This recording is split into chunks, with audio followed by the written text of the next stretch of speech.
شهر رمضان الذي أنزل فيه القرآن هدى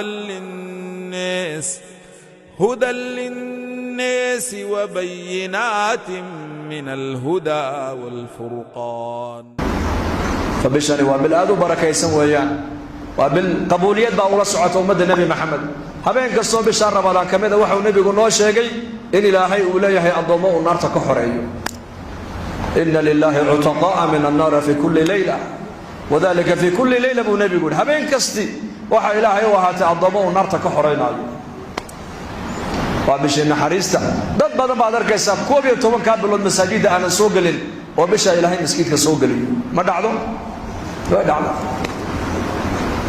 dad badan bisha Ramadaan bay kala wareeg noloshiisa oo dhan bay ilaahay kala wareejin waxa laga yaabaa awal inuu macaasi iyo qaflad ku jiray laakiin bisha Ramadaan qaabilkay soo qaabishay ee isaguna uu soo qaabilay ayaa ilaahay tabaaraka wa tacaala u soo noqday adoonkiisii markaa ilaahay u furaya albaabada raxmadda ilaahay u furaya